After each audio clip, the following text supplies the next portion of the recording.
Alhamdulillahi Rabbil Alamin jenne itti aansuudhaan ammoo barattoota markaza barii barnootaatiin baga guyyaa gammachuu kana geessanii baga guyyaa eebbateessanii ijaan galtanii jennaani akkasumas itti aansuudhaan obboleessa keenya saahiba keenya nama nutti jabaa ustaaza keenya kantiibaa isaanillee baga gammaddee baga lafaatii ilmaan keetii galtee jennaani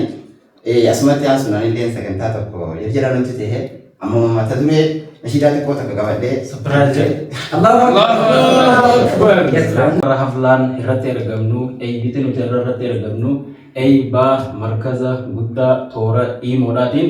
جعجي فما جرو كان برات ما جرو حروف الرأي قدة إلى وان كرامة هندا وهم كرامة جرو حفلة إنساني بري جورا أستاذن كي يكون هندينو سببا إنسان لفاني أران تناسيتر سجنتان أراد ترجمة سجنتان أيبا مركز بري برنوتا يوفي مركز في الإسلام جدوغلا خلاص سوشيال ميديا كي يوفي كارولينا كي براتمودا ما شاء الله بقى جيسان بقى وري قرتي أران تنالكاتني راكو قرتي شو يخاو فتاي شو تيك توك فيسبوك ماسنجر في ساجندي وزن ده مربيتي جولته نتبي أورما خيسار كنيبيا حاجات النبأ وفي مدام جتشا وفي أستاذ جتشا بركتي بفهمته بقت تجيس على سنجنا نيو سجلين تنتو سنجيسه مركزني بري ورنوتا بقى جمدتن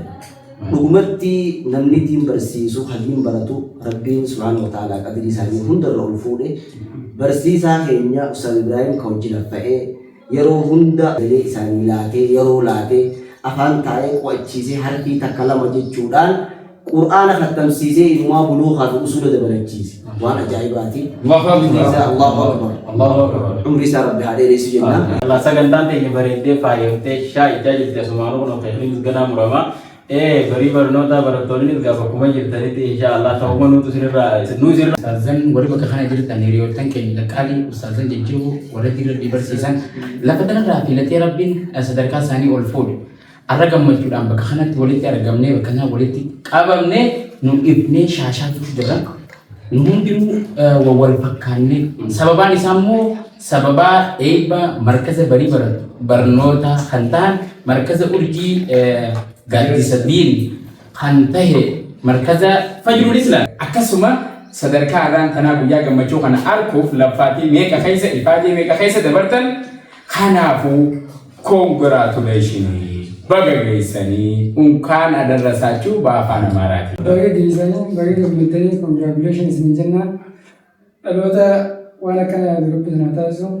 dhaloota dhufuufillee warra waan gaggeessan rabbi sana taasisu baga gammaddanii congratulations.